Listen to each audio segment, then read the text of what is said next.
Hello my dear student, welcome back to my YouTube channel Subhash study centre. जितने भी मेरे प्यारे बच्चे 22 फरवरी को बोर्ड एग्जाम देंगे, कक्षा 10 के विद्यार्थी, जी हाँ, जितने भी मेरे प्यारे बच्चे कक्षा 10 के विद्यार्थी 22 फरवरी को हिंदी विषय का पेपर देंगे। इस वीडियो में मैं आपके लिए लेकर के आ चुका हूँ पत्र लेखन से संबंधित कुछ महत्वपूर्ण प्रश्न और उनका उत्तर, जहां से आपके 4 नंबर का जो प्रश्न आएगा पत्र लेखन से संबंधित, आप यहां से इस वीडियो को देखने के बाद आपके 4 नंबर बिल्कुल कंप्लीट हो जाएंगे। जी हां मेरे प्यारे बच्चों, यहां पर मैं आप सभी के लिए 4 विषयों पर पत्र लेखन लेकर के आ चुका हूं और कैसे आपको लिखना है यहां पर सारी जानकारी मैं आपको इस वीडियो में देने वाला हूं। तो जितने भी मेरे प्यारे बच्चे कक्षा 10 में हैं, आप सभी को बोर्ड परीक्षा की अग्रिम ढेर सारी शुभकामनाएं। आप सभी मेहनत और लगन के साथ बोर्ड परीक्षा दीजिए, अच्छे से पढ़ाई करके दीजिए और अच्छा स्कोर करें बोर्ड परीक्षा 2024 में। मेरे प्यारे बच्चों, सबसे पहला है यहाँ पर पत्र लेखन किस विषय पर? बिजली समस्या के निराकरण हेतु अपने जिले के बिजली विभाग को एक शिकायती पत्र लिखिए। इस विषय पर पत्र कैसे लिखा जाता है, क्या तरीका है? मेरे प्यारे बच्चों, उत्तर के रूप में यहाँ पर सबसे पहले सेवा में यहाँ पर कामा लगाया जाएगा, बिजली विभाग यहाँ पर भी कामा रहेगा, मेरठ या अपने जिले का नाम आप डाल सकते हैं। मेरे प्यारे बच्चों, इस तरह से आप कॉपी के इस साइड में लिखेंगे। बाकी यहाँ पर काले पेन से आपको हेडिंग डाल देना है विषय। किस विषय पर है आपका पत्र लेखन? बिजली की अनियमित आपूर्ति के संबंध में। इसके बाद यहाँ पर मान्यवर आप लिखेंगे, फिर यहाँ से आपको लिखना है कामा लगाने के बाद यहाँ पर से। मेरे प्यारे बच्चों, हम जैन नगर कॉलोनी के निवासी आपका ध्यान बिजली समस्या की ओर आकर्षित कराना चाहते हैं, या आप अपने जिले से भी संबंधित यहाँ पर विवरण दे सकते हो।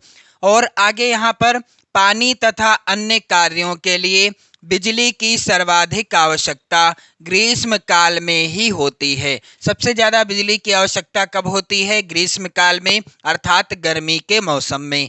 और हम सब अप्रैल के प्रारंभ से ही अनुभव कर रहे हैं कि भरपूर गर्मी प्रारंभ होने से पूर्व ही बिजली की आपूर्ति कम हो गई है। बिजली जीवन की मूलभूत आवश्यकता है। कोई भी लोकप्रिय सरकार इसकी उपेक्षा नहीं करती। मेरे प्यारे बच्चों, ये जो है प्रार्थना पत्र बिल्कुल इसी तरीके से लिखा जाएगा। आप यदि 4 नंबर कंप्लीट करना चाहते हैं, 70 में 70 का स्कोर करना चाहते हैं, तो आप लोग चैनल को सब्सक्राइब कर लीजिएगा। हिंदी की महा मैराथन वीडियो आपको कल मिलेगी, जिसे देखकर आप अपनी बोर्ड परीक्षा में 70 में 70 का स्कोर बहुत ही आसानी से कर सकोगे।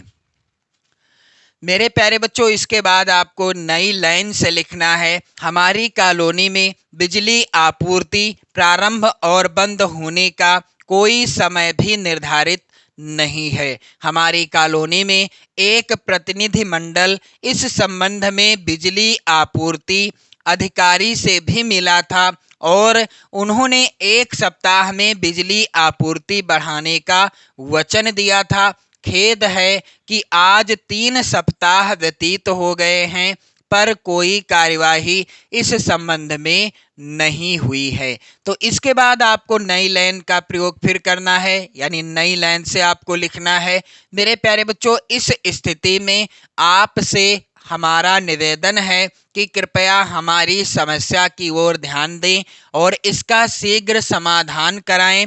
यदि बिजली आपूर्ति तुरंत बढ़ाना संभव नहीं हो तो कम से कम उसका समय तो निर्धारित किया जा सकता है। मेरे प्यारे बच्चों, इसके बाद आपको लिखना है शीघ्र कार्यवाही की आशा में, और इसके बाद यहाँ पर आप क्या लिखेंगे? हम हैं आपके जैन नगर निवासी, फिर यहाँ पर 1 2 3 4 या 5 नंबर डाल देना। यहाँ पर सिग्नेचर करने होते हैं और यहाँ पर दिनांक आप जरूर लिख दीजिएगा।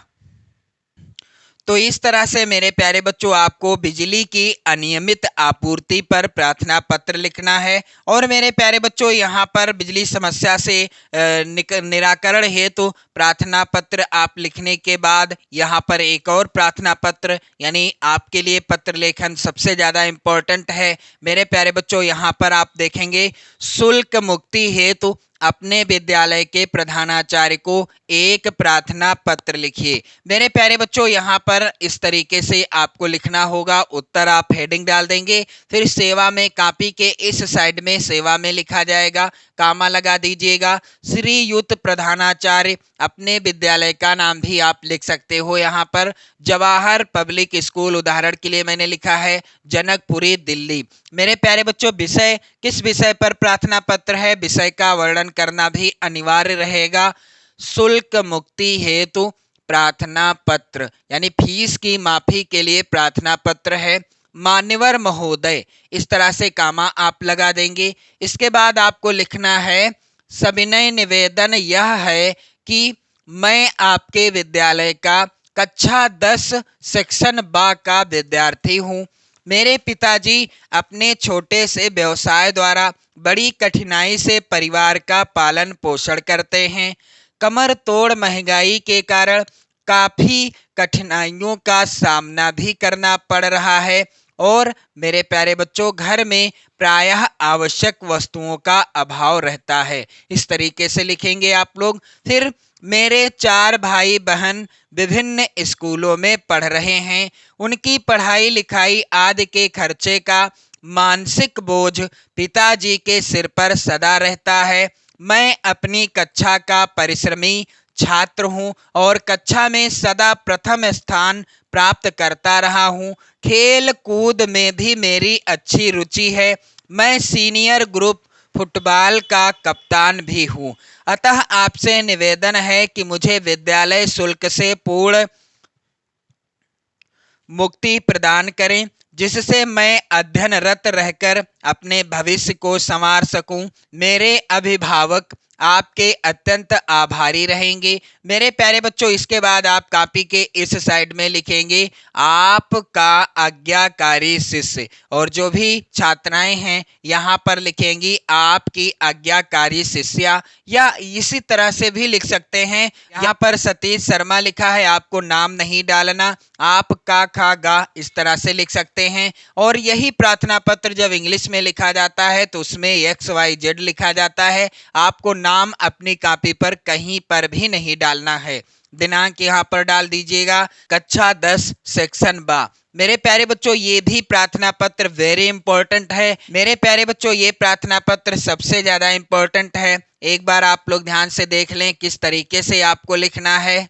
तीसरा विषय है मेरे प्यारे बच्चों, यहाँ पर आप लोग ध्यान दीजिएगा अध्ययन के लिए ऋण प्राप्ति हेतु प्रार्थना पत्र आपको कैसे लिखना है। प्रश्न इस प्रकार से है, केनरा बैंक के प्रबंधक, यहाँ पर आप लोग ध्यान देंगे प्रबंधक को अध्ययनार्थ ऋण प्राप्ति हेतु एक प्रार्थना पत्र लिखिए। कैसे आपको लिखना है, इस तरह से सेवा में यहाँ पर कामा लगा देंगे आप। श्रीमान शाखा प्रबंधक महोदय, यहाँ पर भी कामा लगा देना है।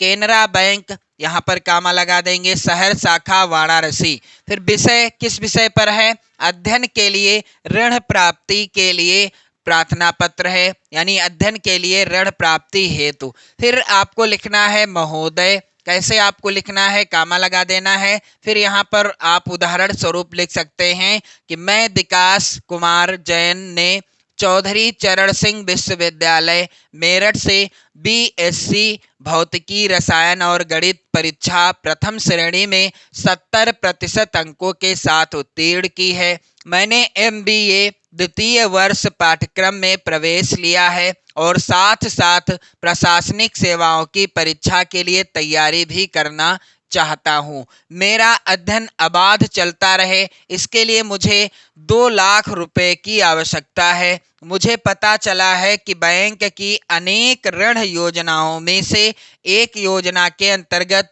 अध्ययन के लिए भी ऋण प्रदान किया जाता है। मैं आपको विश्वास दिलाता हूं कि आपके द्वारा प्रदत्त ऋण की भुगतान प्रक्रिया अध्ययन पूर्ण होते ही यथाशीघ्र शुरू कर दी जाएगी।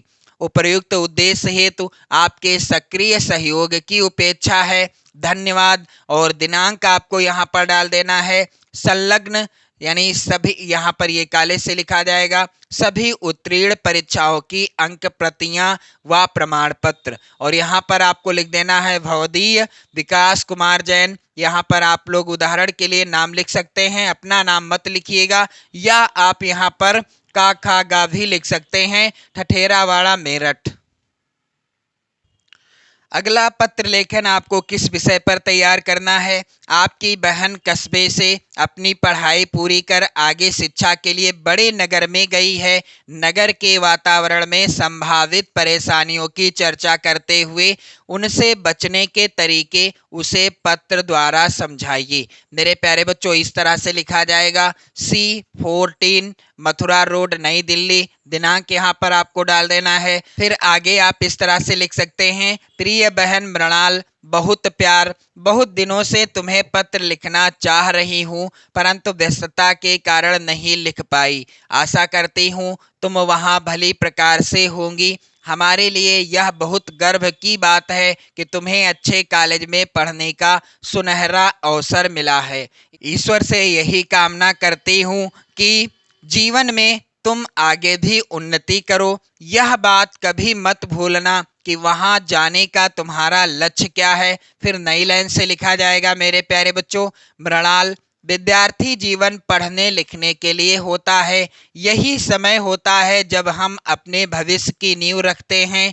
अपना बहुमूल्य समय पढ़ने लिखने के स्थान पर फैशन व व्यर्थ के क्रियाकलापों में लगाना सही नहीं होगा। यदि तुम पढ़ाई लिखाई छोड़कर फैशन के नाम पर समय नष्ट करती रहोगी तो दिशा भटक जाओगी और अपने भविष्य के साथ खिलवाड़ कर बैठोगी।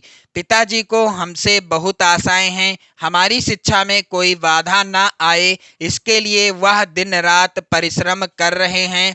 पढ़ाई पर ध्यान देकर ही हम जीवन में आगे बढ़ सकते हैं और पिताजी का हाथ बटा सकते हैं। आगे आप लिखेंगे नई लाइन से, आशा करती हूँ कि तुम मेरे इस पत्र को गंभीरता से लोगी और अपना ध्यान अपनी पढ़ाई में लगाओगी। मेरे प्यारे बच्चों, तुम्हारी बहन, इस तरह से आपको लिख देना है आबासा, इस तरह से। तो इस तरह से आप इन 4 विषयों पर प्रार्थना पत्र आसानी से लिख सकते हैं। इन्हें आप लोग जरूर तैयार कर लो, इनसे बाहर कुछ नहीं आने वाला। आपके 4 नंबर पूरे पूरे पक्के हो जाएंगे। तो वीडियो को शेयर कर दें, लाइक कर दें। पढ़ते रहें, मस्त रहें, स्वस्थ रहें। जय हिंद।